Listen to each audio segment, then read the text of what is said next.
Muy buenos días. Somos un grupo de estudiantes de la Maestría de Desarrollo Sustentable de la Universidad de Acambú. En esta oportunidad le vamos a hablar sobre los enfoques metodológicos de la investigación cualitativa.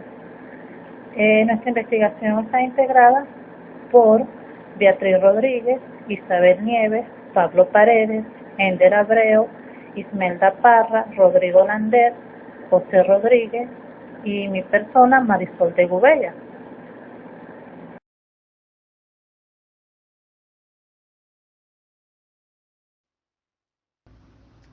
Hablaremos un poco sobre el método hermenéutico en la investigación cualitativa. El término hermenéutico proviene del griego hermeneuin, que significa interpretar o comprender. Significa que alguna cosa es vuelta comprensible o llevada a la comprensión. Así, la hermenéutica será la encargada de proveer métodos para la correcta interpretación, así como estudiar cualquier interpretación humana. El método hermenéutico buscará insertar cada uno de los elementos del texto dentro de un todo redondeado, donde lo particular se entiende a partir del todo y el todo a partir de lo particular. Es lo que diríamos más adelante círculo hermenéutico. Según Dilthey, 1900, la hermenéutica se define como el proceso por medio del cual conocemos la vida psíquica con la ayuda de signos sensibles que son su manifestación. Por otra parte, Joseph Kokelmans, 1975, considera la hermenéutica moderna como un método interpretativo que sigue el curso natural del modo humano de comprender, el proceso en que las personas buscan el sentido de los fenómenos del mundo que los rodea. Así, se pretende explicar las relaciones existentes entre un hecho y el contexto en el cual acontece. El intérprete debe desprenderse de su tiempo, de sus juicios personales e intentar lograr una contemporaneidad con el texto de referencia y el autor mismo, interpretándolos. Kokelman enumera 5 cánones o reglas para garantizar la interpretación, que es la razón de ser de la hermenéutica. Primeramente, autonomía del objeto. Esta quiere decir que el significado debe derivarse del fenómeno estudiado, sin forzar estos fenómenos a encajar en teorías preconcebidas. En segundo lugar, hacer el fenómeno razonable y humano al máximo. En esta etapa, el investigador debe tratar de entender los fenómenos en forma más profunda que las personas involucradas en ellos, tratando de que éstas tomen conciencia y una comprensión más profunda de sus vivencias. En tercero, familiarizarse con el fenómeno. Aquí, la validez de esta investigación aumenta si el investigador se aproxima muy de cerca a la vida y experiencia de las personas que estudia, sus lugares frecuentados y, en general, todo lo que tenga significación especial en sus vidas. En cuarto lugar, mostrar el significado del fenómeno para su propia situación. Esta etapa deja de manifiesto que el investigador también se conmueve o le llama la atención, ya sea por su historia personal, sus preferencias o sus valores. Y quinto lugar, evidenciar el círculo hermenéutico.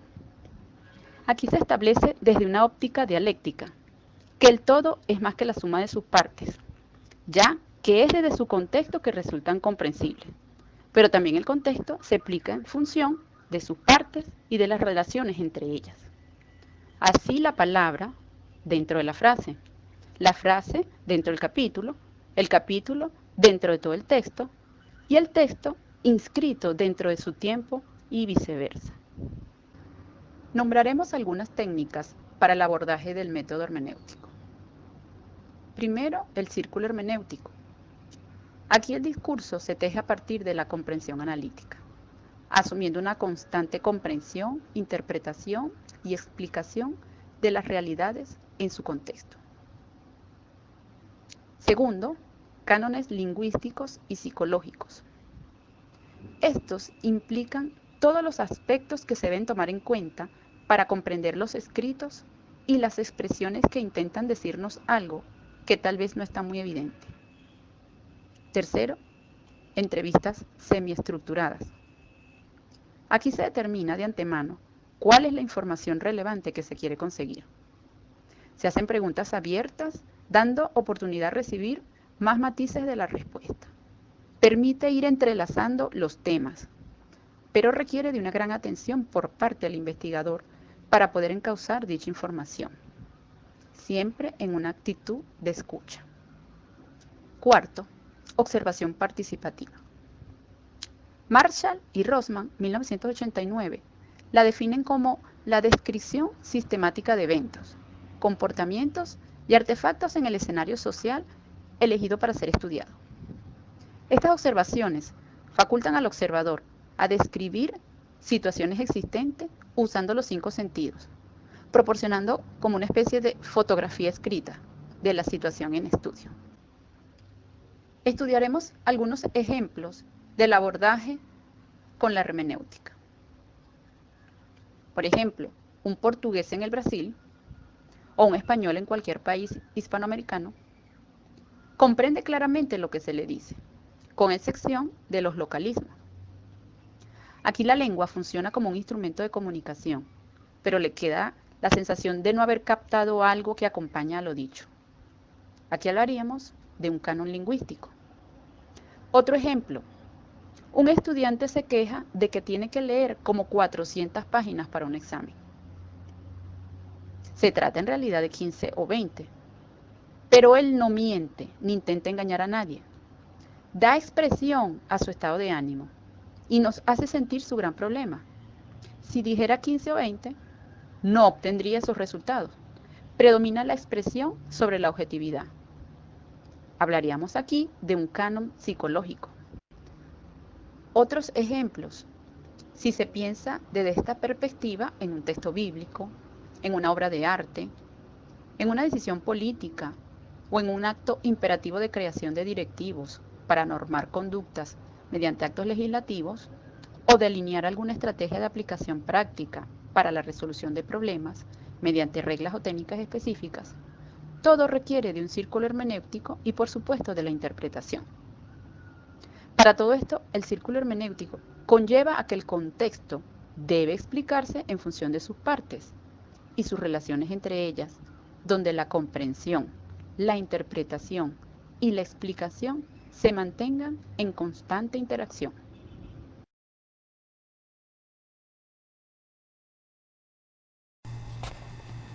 Continuando con los métodos de investigación cualitativa, hablaremos sobre la fenomenología. Como definición, Bain y Shapiro señalan que el término de investigación fenomenológica está referido a una investigación naturalista que dirige su atención a la experiencia subjetiva de las personas, donde el objeto de la fenomenología es descubrir lo que subyace a las formas a través de las cuales convencionalmente las personas describen su experiencia desde las estructuras que lo conforman. Tomando en consideración la opinión de los autores, podríamos decir que el objetivo es captar la forma en que los sujetos en contextos naturales experimentan su vida y los significados que ellos le atribuyen. Por otra parte, Martínez expone lo siguiente: decidir observar científicamente este mundo de la vida significa decidir no situarse, ni situarse su propia condición de interés como centro de este mundo, sino adoptar otro origen de coordenadas para la orientación de los fenómenos del mundo de la vida. Así como Sandin cita que la herramienta fundamental del investigador en la fenomenología es su propia conciencia, donde se pueden utilizar técnicas fenomenológicas, pero ello no los convierte en fenomenólogos, ni convierte nuestros estudios en fenomenológicos. Se requiere la inmersión en la literatura y el lenguaje de la fenomenología. En otras palabras, se podría decir que la investigación fenomenológica busca captar la existencia de las cosas sin someter a un examen racional sus condiciones de posibilidad. Por lo tanto, el investigador deberá partir de la disposición habitual de la conciencia empírica, el cual, aunado al uso de ciertas estrategias, le permitirán alcanzar una comprensión más plena de la realidad. Para ello es importante dejar a un lado los prejuicios del mundo, teorías, entre otros, y buscar la forma de aprender las cosas en un estado de conciencia que le permita observar reflexivamente y comprender de manera directa la esencia del fenómeno. Con relación a los pasos y procedimientos del método fenomenológico tenemos: en la corriente fenomenológica, los investigadores adoptan múltiples formas para abordar las investigaciones. Sin embargo, todos coinciden en un objetivo común: captar el significado de la experiencia. Sandin, por su parte, menciona 6 pasos para abordar una investigación fenomenológica, donde el primer paso señala que es importante que el investigador comprenda las perspectivas filosóficas que subyacen al enfoque, especialmente estudiar cómo las personas experimentan un fenómeno. El concepto de Piaget es central, donde el investigador debe suspender sus juicios o ideas preconcebidas acerca del fenómeno para poderlo comprender a través de las voces de los informantes. Si observamos el comentario del autor, él hace mención al término Piaget, el cual es una palabra de origen griego referida a la abstención de emitir juicio u opinión sobre algo si no se está completamente seguro de su verdad o validez. La Piaget fenomenológica es un recurso metodológico que se utiliza con fines estrictamente analíticos y descriptivos, donde el investigador debe colocar un paréntesis todas y cada una de las cosas abarcadas en sentido óptico, entre ellas creencias, saberes prácticos, prejuicios, afirmaciones, las teorías de toda la ciencia y de todas las religiones e incluso la creencia en nuestra propia existencia como seres humanos dentro de un mundo. Husserl llama a este procedimiento de poner entre paréntesis reducción fenomenológica, a la cual Sandin hace referencia en el segundo paso.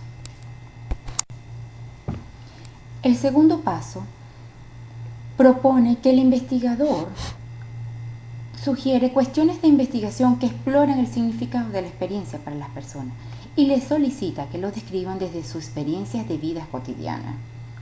Martínez señala que para que esta observación sea más objetiva se deben aplicar reglas de reducción fenomenológica, citando reglas negativas y reglas positivas.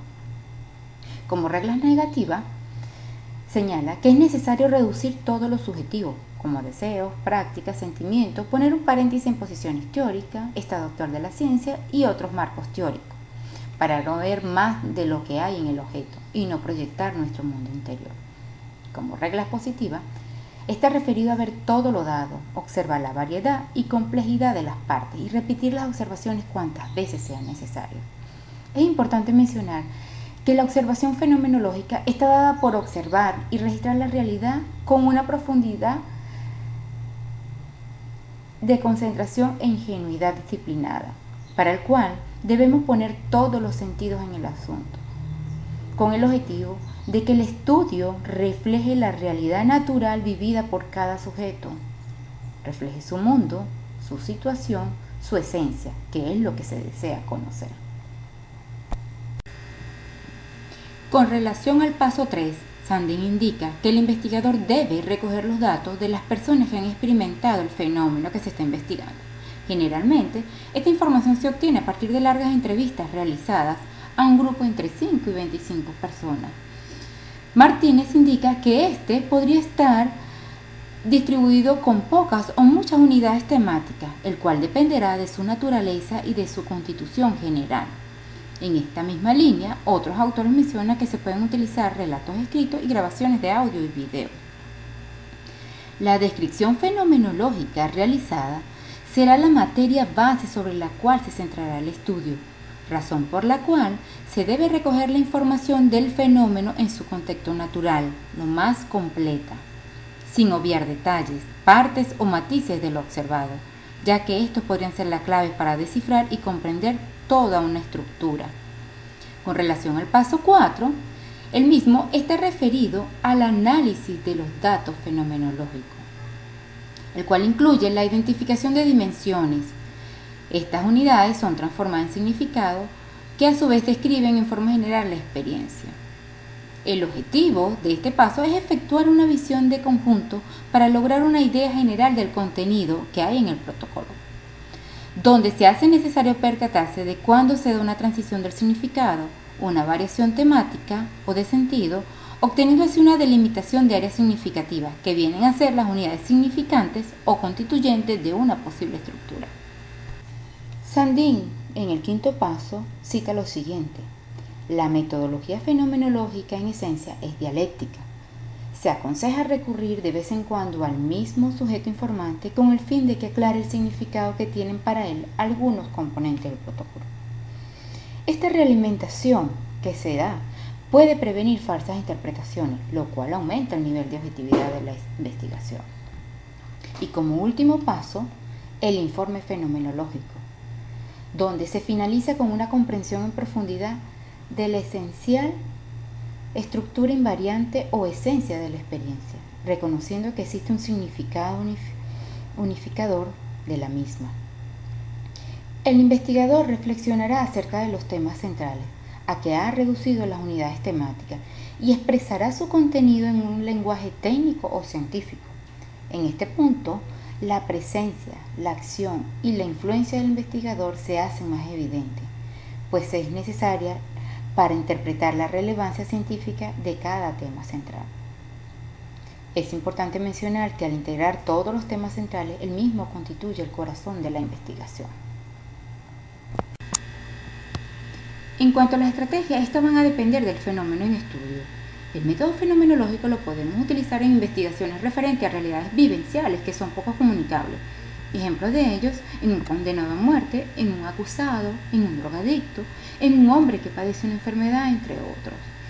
Como estrategia tenemos las entrevistas semiestructuradas y su grabación, ver y oír fenomenológicamente, técnicas de escucha activa y relatos de su autobiografía.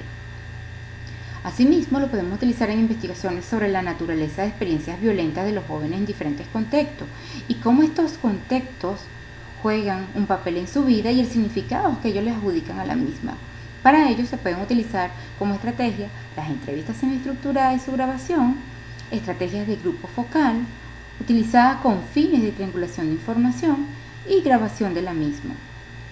Asimismo, el análisis fenomenológico en investigaciones antropológicas es una herramienta indispensable para la comprensión general del mundo de la vida y de la cultura, así como en investigaciones sociopedagógicas para la comprensión de las conductas, para lo cual se pueden utilizar de la misma manera entrevistas semiestructuradas y su grabación, como recolección de materiales, revisión de documentación fenomenológica, descripción de experiencia de docentes, donde ellos puedan incluir sus anécdotas en relación al fenómeno. Esta estrategia específicamente para las investigaciones pedagógicas. Y en resumen, podríamos decir que es importante que todas estas estrategias sean revisadas por una persona con amplia experiencia en el uso de la misma antes de ser aplicada.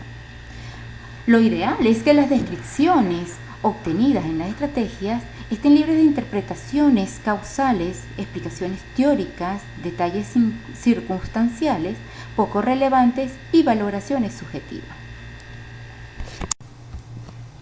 Siempre que se parta de un inicio sin hipótesis, se trate de reducir al mínimo las influencias de las teorías, ideas, intereses, y se haga un esfuerzo por captar toda la realidad que se presenta de manera vivencial a nuestra conciencia, estamos en la orientación fenomenológica.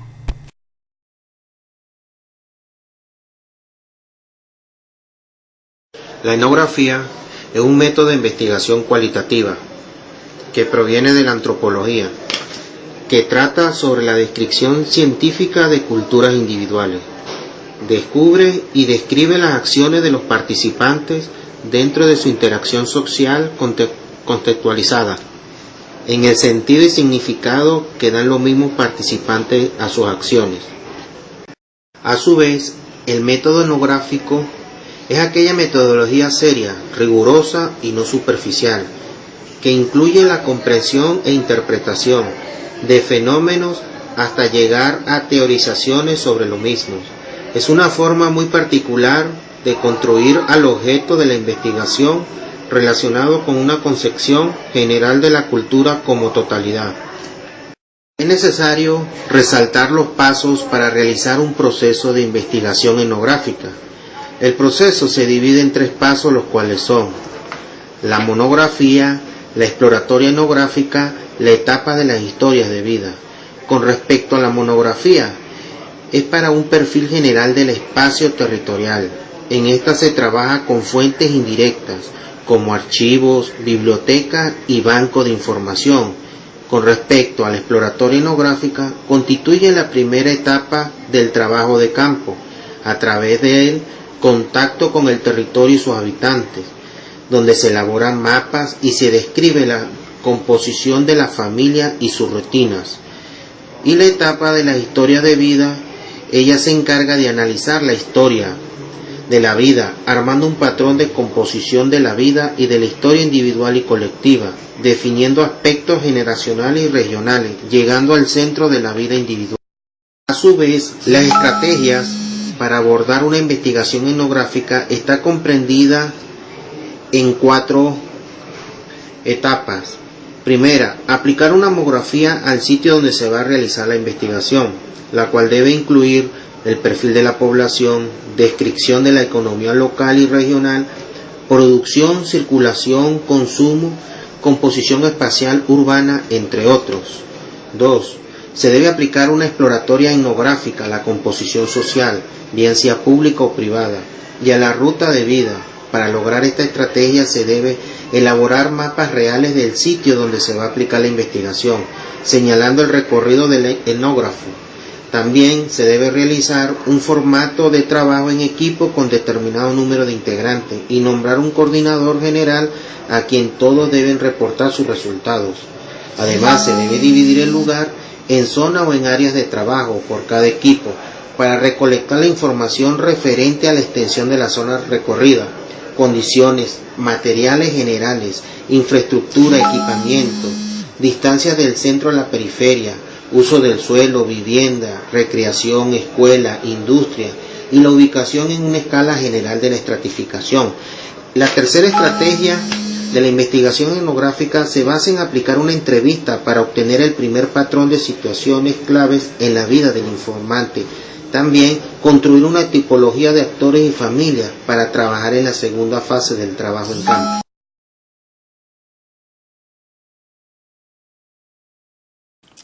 La investigación cualitativa consta de varios enfoques metodológicos, entre los que destacan el método historia de vida.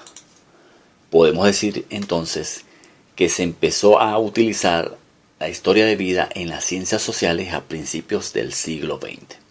Originalmente fue concebida y utilizada como una técnica, entre otras relacionadas con el uso de los documentos personales en la investigación sociológica. Es decir, que fue la sociología la que asumió inicialmente como una técnica de investigación, lo que luego se transformaría en un método de investigación cualitativa. Podemos entonces definir la historia de vida o método biográfico como una estrategia de investigación encaminada a generar versiones alternativas de la historia social a partir de la reconstrucción de las experiencias personales. Como estrategia de investigación, entonces, permite describir la vida cotidiana del ser humano, comprende la vida social, educativa y psicológica del individuo, los pueblos y las comunidades. También se determina que son relatos que parten de la realidad. ¿Cuáles son los pasos y procedimientos a seguir para desarrollar el método biográfico o método de historia de vida? Como investigación fenomenológica exige del investigador las siguientes habilidades o destrezas: ser un buen observador, ser una persona que escucha detenidamente, poder comparar y describir. Estas son los aspectos resaltantes que se requieren de un investigador para desarrollar una historia de vida. Entre los pasos y procedimientos que debemos tener en cuenta tenemos lo siguiente. Como paso está la selección, y dentro de esos pasos hay un procedimiento que tiene que ver con los datos, y el levantamiento de esos datos implica entrevistas como herramientas, documentos y comentarios. En cuanto al segundo paso, que tiene que ver con el desarrollo y tiene que ver con los procedimientos que yo voy a utilizar para hacer ese levantamiento de información y ejecutar ese desarrollo, tiene que ver con la codificación de la información y de los datos que he levantado y del proceso analítico de esa información. Luego, el tercer paso tiene que ver con la formulación de la información que se ha levantado, la cual se transforma en un informe, el cual puede ser oral o escrito. Y por último, como último paso, vamos a tener la presentación, la cual se va a transformar en un producto que puede ser una charla, un libro o un artículo. En este sentido, se explica entonces cuáles son los pasos y procedimientos que debe seguir un investigador para desarrollar una historia de vida o una biografía. El último aspecto tiene que ver con cuáles son las estrategias de abordaje que debe asumir el investigador para llevar a cabo una historia de vida o el método de vida. De acuerdo con Cornejo, la estrategia de abordaje contempla las siguientes etapas. Hay un momento preliminar que tiene que ver con el tema y el ángulo de abordaje. ¿Cuál es el tema que se va a escoger y cuál va a ser la forma de abordaje de ese tema? Es importante para, trazar los pasos y procedimientos que voy a seguir en la investigación. Como segundo punto están los contactos, negociaciones y contratos que debo llevar a cabo. ¿Para qué? Para garantizarme que no va a haber ningún obstáculo en el desarrollo de la investigación. Se trata entonces de definir y aplicar los criterios de inclusión y exclusión de los participantes. A cuáles personas o a cuáles personajes yo debo entrevistar o tomar en cuenta para el desarrollo de la investigación. El tercer paso de la estrategia de abordaje tiene que ver con la recolección de los relatos mediante las entrevistas. Los relatos de vida son siempre construcciones, versiones de las historias que un narrador o sujeto interpelado en su historia relata al investigador. Entonces, por lo tanto, es importante saber a quién yo voy a tomarle la información a través de una entrevista y luego a poder corroborar que esa información es la más correcta y ser lo más objetivo posible. Y como cuarto punto y último de la estrategia de abordaje, de acuerdo con Cornejo, está el análisis de los relatos, es decir, la lógica y la metodología de análisis de los relatos debe estar en función del objeto de estudio, es decir, que debe cumplir con el objeto que yo me tracé inicialmente cuando inicié la investigación. En este sentido, podemos decir, para cerrar, que el método de vida o método biográfico tiene que ver con levantar información de hechos reales que pueden haberse sucedido en el pasado y que necesito corroborarlo y asumirlos como tal. En este sentido debo estar claro cuál debe ser la metodología y estrategia de abordaje que debo utilizar. Muchas gracias. Hasta luego.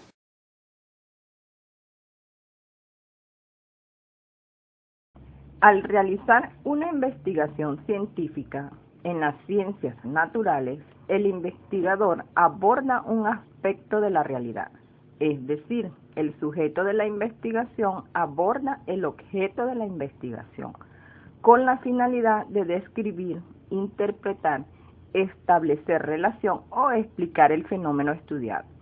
Pero al aplicar la investigación científica en las ciencias sociales, generalmente el objeto de la investigación no participa activamente en el proceso ni en los resultados y solo puede llegar a conocer las conclusiones.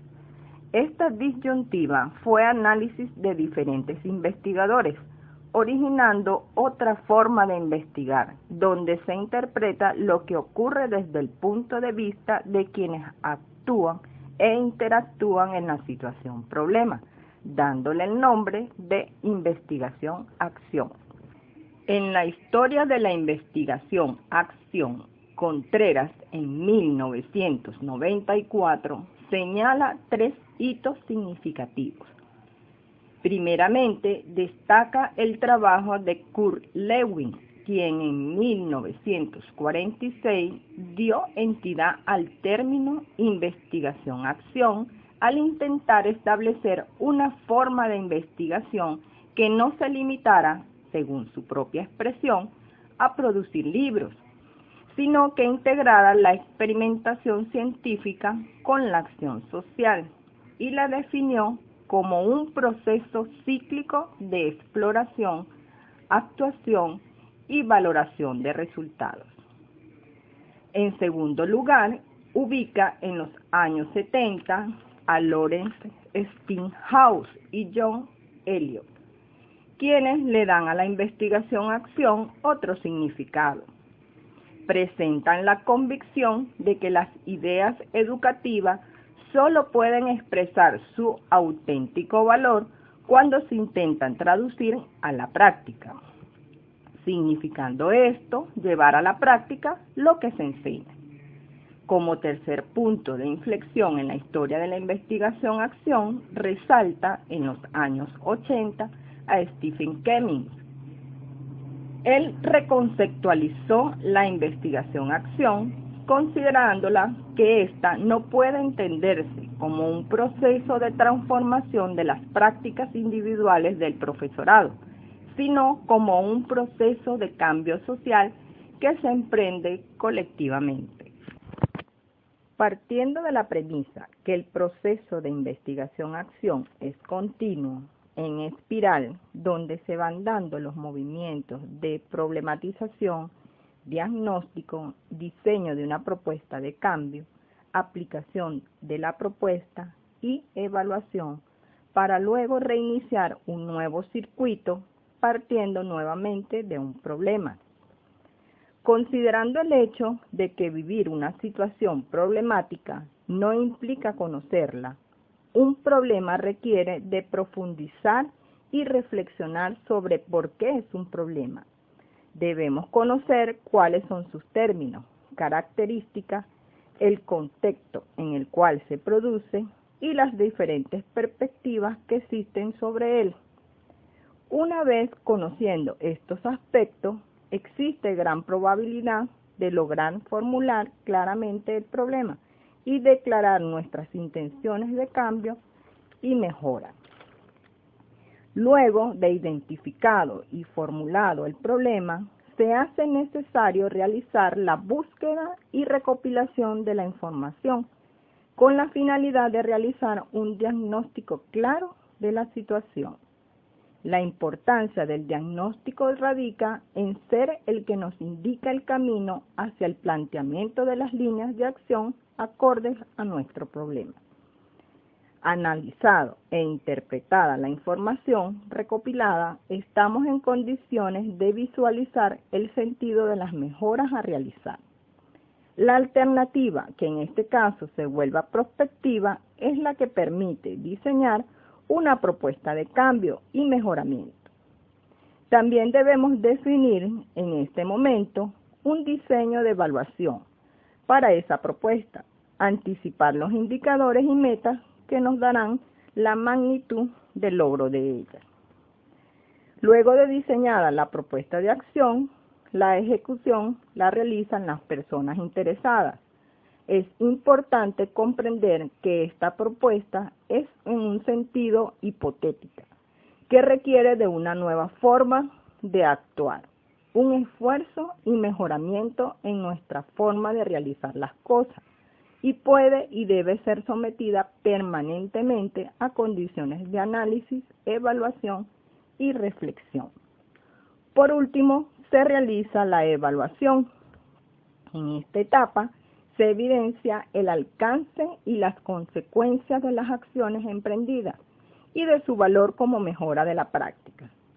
Por lo tanto, es fundamental a la hora de evaluar la situación y sus consecuencias estar conscientes de la medida en que el proceso de investigación y transformación ha supuesto un proceso de cambio, implicación y compromiso de los propios involucrados.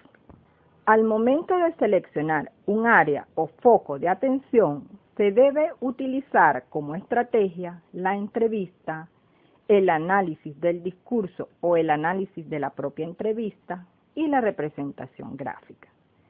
Con la entrevista y su análisis vamos a tener un panorama más claro sobre las áreas problemáticas, encontrándonos en condiciones de realizar una descripción precisa de la situación, así como de aportar algunas soluciones para atacar el problema identificado. En la técnica de la representación gráfica se realiza un torbellino de ideas sobre un problema y sus variables. Luego se ordenan los factores relevantes en función de sus relaciones lógicas, utilizando flechas y símbolos para ello. Después verificamos si las relaciones son correctas y si hay evidencia. Estas relaciones deben transformarse en preguntas que van a ser el foco de la investigación-acción. Estas estrategias van a ser alimentadas por la información recogida. El primer paso de búsqueda y recolección consiste en decidir qué información es necesaria recoger y qué fuentes de información es posible utilizar para hacerlo. Es conveniente utilizar fuentes de datos múltiples, lo que se llama triangulación de datos, a fin de lograr una mirada más profunda sobre el mismo fenómeno. Es importante destacar que la triangulación puede ser utilizada como fuente de validación interna. En cuanto a los datos, deben poseer dos cualidades: confiabilidad y validez. Para lograr la confiabilidad y la validez, se debe realizar un plan de recolección de datos valiéndonos de investigaciones, artículos, informes, diarios, entrevistas, cuestionarios, entre otros. La selección de estas fuentes de información dependen del tipo de preguntas que deseamos responder. Es aconsejable elaborar un calendario y también un cuadro, de manera de tener organizada la información. También es fundamental, primero, chequear si la información recolectada responde al objetivo general y segundo, al momento de presentar los datos, deben ser de un modo sencillo, desagregando la información cualitativa y cuantitativa. En caso de resultar más funcional, compartir la misma con el equipo y, si es necesario, buscar una ayuda técnica. La investigación-acción es un trabajo fundamentalmente educativo, orientado hacia la acción. Entendida la educación no como transmisión didáctica de conocimientos, sino como el aprender por la búsqueda y la investigación de nuestras realidades, con el fin de reorientar nuestras vidas. Pero al transcurrir de su existencia ha tomado dos vertientes, una sociológica y otra más específicamente educativa. Aquí podemos encontrar dos modalidades: profesores directivos, profesores estudiantes. De una forma resumida abordaremos dos ejemplos. El primero corresponde a la vertiente sociológica. En este campo, la investigación-acción se ha utilizado para producir cambios significativos en la sociedad y es patrocinado por organismos internacionales como la UNESCO, la OIT y la FAO.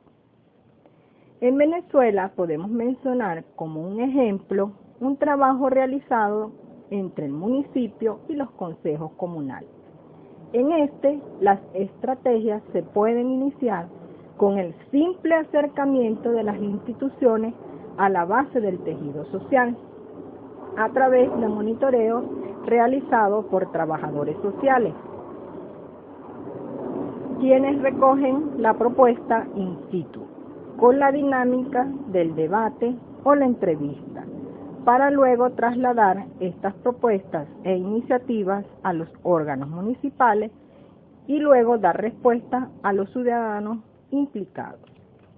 La investigación-acción, como estrategia en este caso, promueve el aprendizaje mediante la aplicación de técnicas de reflexión-acción. Puede propiciar cambios en los grupos comunitarios, donde todos los que participan encuentran un asidero para la puesta en común de acciones que satisfagan sus múltiples necesidades. Como segundo ejemplo, se presenta la vertiente educativa. La investigación-acción en esta tiene una tendencia a reconceptualizar el campo de la investigación educacional en términos más participativos y con miras a esclarecer el origen de los problemas, los contenidos programáticos, los métodos didácticos, los conocimientos significativos y la comunidad de docentes. Y su impulso proviene de las mismas universidades y de los centros de investigación, tanto públicos como privados. Al respecto, traemos a colación un trabajo realizado como una propuesta para la enseñanza de la matemática en niños cursantes de sexto grado de la educación básica en la unidad educativa Rosario Almarza del estado Trujillo. La metodología utilizada en la investigación-acción, que implicó un trabajo de campo caracterizado por la observación y la participación. Como categoría de análisis se usó la práctica pedagógica desarrollada por la maestra y el trabajo cooperativo. Los instrumentos de recolección de datos fueron las notas de campo, cuadernos de los niños, entrevistas, fotografías, grabaciones. Se analizó la información con la técnica de triangulación de fuentes, siguiendo los procesos de codificación, categorización e integración. Este trabajo generó resultados altamente positivos, mejorando el aprendizaje de los niños en el área de la matemática y mejorando las prácticas pedagógicas de la maestra. Para finalizar, podemos decir que en la investigación-acción, los propios sujetos estudiados asumen su tarea de desarrollar la investigación-acción, donde la búsqueda del conocimiento es colectiva y arroja sus propios resultados, convirtiéndose en el principal agente de cambio para lograr su propia transformación.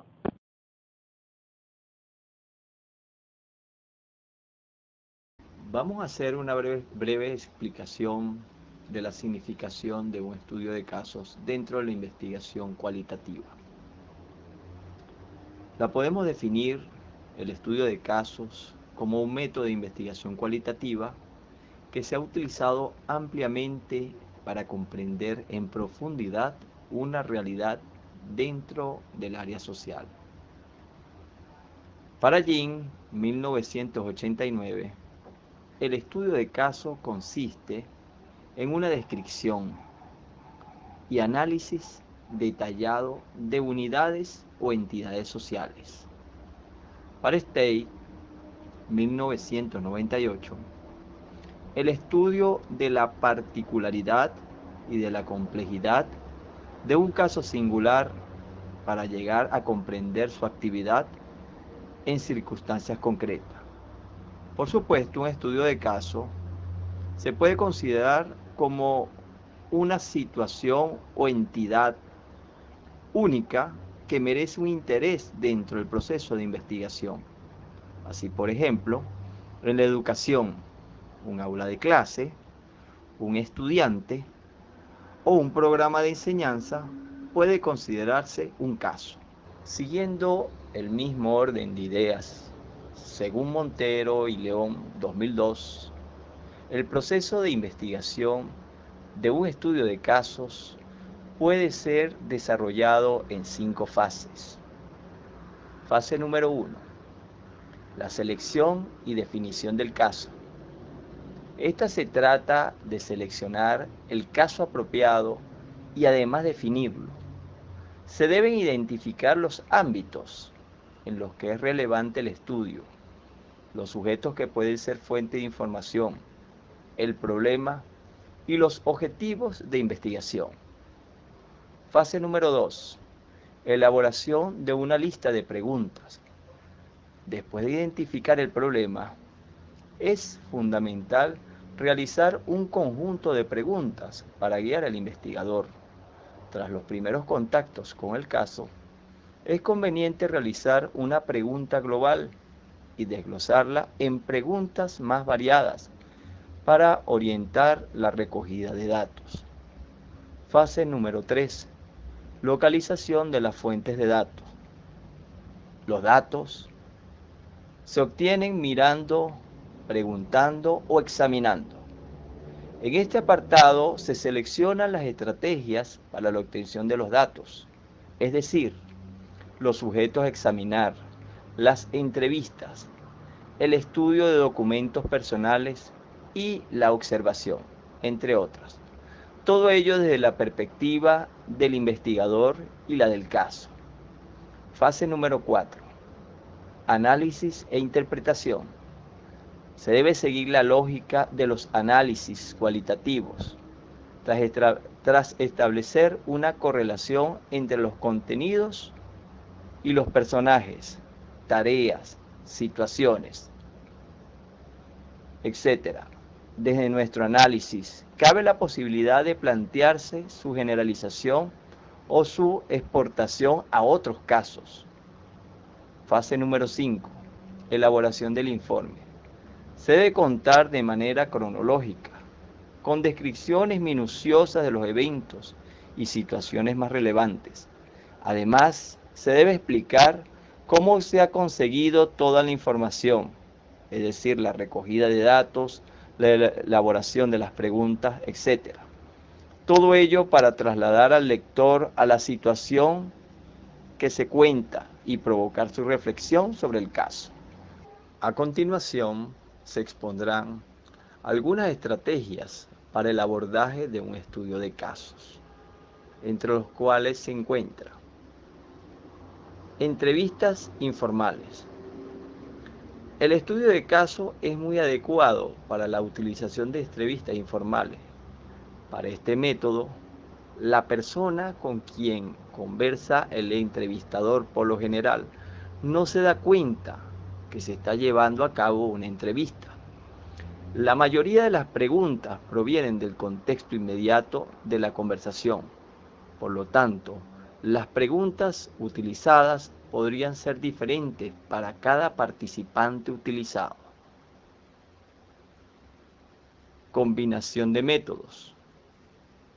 En muchas ocasiones, los estudios de casos pueden ser apropiados para conseguir información para desarrollar encuestas de tipo cuantitativo o estudios experimentales, especialmente para las evaluaciones sumativas.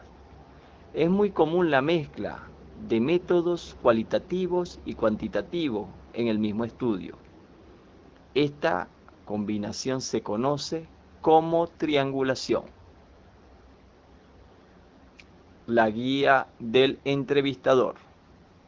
La guía del entrevistador es una lista de posibles preguntas para una entrevista. El objetivo es el asegurarse que básicamente la misma información se va a cubrir con los diferentes entrevistados, además de asegurar que los tópicos más relevantes del estudio sean cubiertos. El encuestador está totalmente libre para adaptar o modificar las preguntas y su parafraseo a las necesidades de cada participante en el estudio. Adicionalmente, la técnica permite que se entrevisten a diferentes personas de una manera más sistemática. La guía del entrevistador es muy apropiada para la entrevista grupal, lo cual es corrientemente el formato utilizado para los estudios de casos en los informes. Uso de la observación. El propósito de la observación es la de describir las actividades del personal que participa en el mismo. Los informes de observación deben ser lo suficientemente claros para que informen al lector con exactitud sobre lo que está ocurriendo y cómo ha ocurrido. Preguntas abiertas. Consiste en una serie de preguntas cuidadosamente formuladas y parafraseadas, con el objeto de hacer a cada participante la misma pregunta. Las preguntas abiertas se utilizan cuando es importante minimizar la variación en las respuestas que proveen los encuestados. Este tipo de técnica es también muy adecuada cuando varias personas llevan a cabo las entrevistas y el evaluador desea reducir la variación en las respuestas por el hecho de que los encuestadores puedan hacer las mismas preguntas de diferente manera. Los datos recopilados serán el resultado de preguntas abiertas que generarán respuestas libres. Las preguntas abiertas tienen la ventaja de que el encuestado no está limitado a proveer una respuesta fija, aunque esto presente algunos retos para el análisis de los datos. Análisis de contenido. es el procedimiento de clasificar los datos de manera que estos se puedan simplificar y organizar por temas y categorías. El análisis de contenido se puede realizar de entrevistas, observaciones, de periódicos, libros, videos, retratos, expedientes y otros documentos. El establecer una etiqueta o condición para los datos son aspectos necesarios para clasificar los datos y obtener el análisis de contenido. Para facilitar la validación del análisis, se recomienda que más de una persona realice el análisis generado sobre las mismas fuentes de información. Los resultados deben discutirse y el informe final obtenido mediante un consenso entre ambas partes. Cotejo de expedientes. Los expedientes podrían constituir una información muy valiosa en el estudio de caso. Es muy importante negociar el acceso de los documentos al inicio del programa, debido a que los expedientes suelen contener información confidencial, aunque muy útil para obtener información del programa y de sus participantes. A continuación, se expondrá un ejemplo práctico para detallar algunas estrategias en un estudio de casos. Para el estudio, se seleccionó a Pedro, un chico con trastornos autistas. Se ha elegido como problema este caso, puesto se quiere reflejar las conductas de interacción social de Pedro en referencia al estudio de caso. El caso ha sido tratado por el psiquiatra de Pedro, así como también por un equipo de orientación psicopedagógica en colaboración con el tutor y los profesores del Centro de Educación Especial, al cual acude Pedro. Entre las estrategias de obtención de información para este estudio de caso se utilizaron las siguientes. Exámenes. Este punto abarca los exámenes clínicos realizados por el psiquiatra y los exámenes de evaluación realizados por el tutor y el profesorado, así como también por el equipo de orientación de Pedro. Entrevista. Este punto abarca las entrevistas realizadas al propio Pedro desde el ámbito escolar y desde el ámbito médico, así como las entrevistas realizadas a la familia por el centro educativo y por el centro médico. Observación. En cuanto a la observación informal, este punto abarca la observación utilizada por los entornos cercanos a Pedro. En este sentido, la familia y el profesorado son las personas que observan directa e indirectamente al paciente y sus conductas. En cuanto a la observación formal, este punto abarca la observación utilizada por el equipo de orientación y el psiquiatra en cuanto a las respuestas conductuales de Pedro.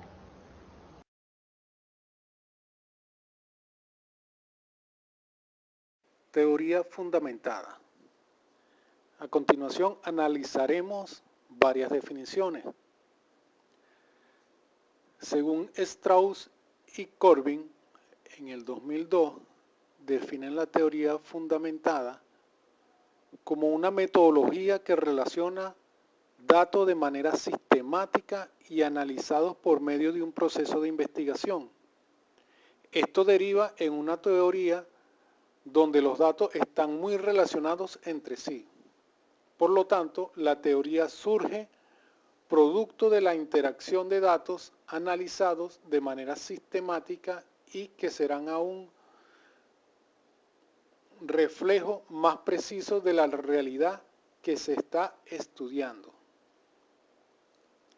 Según Sandoval, en 1997, es una metodología general para desarrollar teoría a partir de datos que son sistemáticamente capturados y analizados.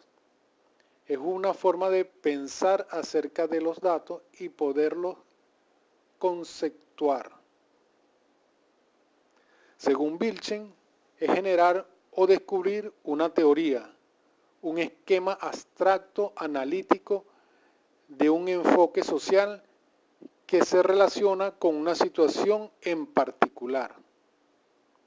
Otra definición es una metodología general para el desarrollo de la teoría que se construye sobre una recogida y análisis de datos sistemáticos. En conclusión, la teoría fundamentada es construir la teoría a partir de las propias personas. La teoría fundamentada realiza las siguientes propuestas: salir del campo para descubrir la realidad, combinar datos más desarrollo de disciplina más acción social, complejidad y variabilidad de fenómenos y de la acción humana. El papel de las personas es activo al responder a situaciones problemáticas. Las personas actúan con intención. La intención se define y redefine por la interacción. Hay sensibilidad. La sensibilidad a la naturaleza evolutiva y al desarrollo permanente de los acontecimientos. Constancia. Hay constancia de las relaciones entre las condiciones, estructuras, procesos y consecuencias. La teoría fundamentada tiene sus raíces en las propuestas realizadas por Barney Gleiser y Ansel Strauss, basadas en el interaccionismo simbólico. Es aplicada en sociología, enfermería, educación y otras ciencias sociales. Su enfoque es descubrir e interpretar la teoría partiendo directamente de los datos. La fuente de recopilación de información está basada en entrevistas, observaciones, documentos variados, grabaciones audiovisuales, entre otros. Y su propósito es generar teoría, descubrir o manipular categorías abstractas y su relación entre ellas, y de esto desarrollar y confirmar las aplicaciones de los fenómenos. Características de la teoría fundamentada. Primero, las proposiciones teóricas no se postulan al principio. Segundo, las generalizaciones surgen de los datos y no de la forma en que fueron recogidos. Tercero, las teorías se construyen sobre la información, producto de las acciones, interacciones y procesos sociales que acontecen entre las personas. Podemos desarrollar dos tipos de teorías fundamentadas: las sustantivas y las formales. Las sustantivas se refieren o dan cuenta de la realidad humana singular. Es aplicado en escuelas, hospitales, a personas en situación de consumo de drogas, entre otros. Los tipos de teorías formales surgen a partir de la teoría sustantiva, la que desarrolla los conceptos de estigmas, socialización y desviación. Para llevar a cabo la teoría fundamentada, la podemos desarrollar a través de dos métodos. El primero es el método de comparación constante. Se refiere a la comparación de la información recogida para encontrar patrones de comportamiento e identificar los sucesos. Se codifica y analizan los datos de manera simultánea para desarrollar conceptos, permitiendo una guía para la recolección de datos adicionales. Esta teoría se puede desarrollar en 4 etapas. La primera es la comparación. La segunda, la categorización. La tercera es delimitar la teoría. Y la cuarta o última es la redacción de la teoría. Este método también lo conocemos con el nombre de el diseño emergente. o método de la comparación constante. Estas 4 etapas se dividen, como ya lo dijimos anteriormente, en primero, comparar incidentes aplicables a cada categoría. Segundo, integrar categoría y sus propiedades. Tercero, delimitar la teoría. Y cuarto, redactar la teoría. Esto fue definido en 1991 por García Jiménez. El segundo método de la teoría fundamentada es el método del muestreo teórico. Es el proceso de recolección de datos que genera teoría desde el mismo momento en que se recoge, se codifica y analiza la información y se decide qué datos serán recogidos en la siguiente muestra y dónde se encontrarán. Se seleccionan nuevos casos por su potencialidad para refinar o expandir la teoría a ser desarrollada. La importancia de este método radica en que desarrolla una mejor comprensión de la teoría. La teoría fundamentada podemos dividirla en 4 etapas. La primera es la selección de la pregunta de investigación. Esta debe ser una pregunta que pueda ser comprobable. En segundo, es la recopilación de datos a través de entrevistas, selección de sujetos similares de muchas variables, pero que difieren de una variable dependiente, con el fin de discernir los factores causales únicos. En tercero, es la codificación de datos. Esta codificación puede ser abierta, axial, paradigma de codificación y codificación selectiva. Por último, la cuarta etapa sería la validación de la línea histórica. Esta validación del modelo es a través de pruebas de campo más la hipótesis generada.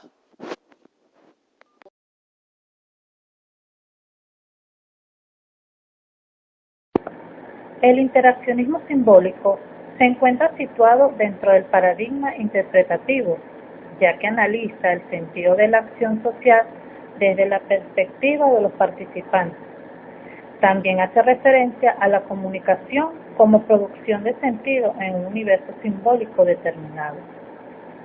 También podemos decir que el intervencionismo simbólico surge a partir del pragmatismo, siendo una filosofía de la acción en la vida grupal. En este mismo orden de ideas, el interaccionismo simbólico es el proceso por el cual los seres humanos interactuamos como símbolos para construir significados. Para el año de 1938, el precursor del interaccionismo simbólico, Herbert Blumer, da a conocer sus principales premisas, entre las cuales tenemos: las personas actúan sobre los objetos de su mundo e interactúan con otras, es decir, a partir de los símbolos.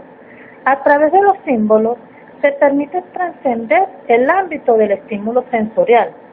Esto también ayuda a ampliar la percepción del entorno e incrementar la capacidad de resolución de problemas. Los significados son productos de la interacción social. Principalmente, el signo es el objeto material que desencadena el significado, y el significado es el indicador social que interviene en la construcción de la conducta del ser humano.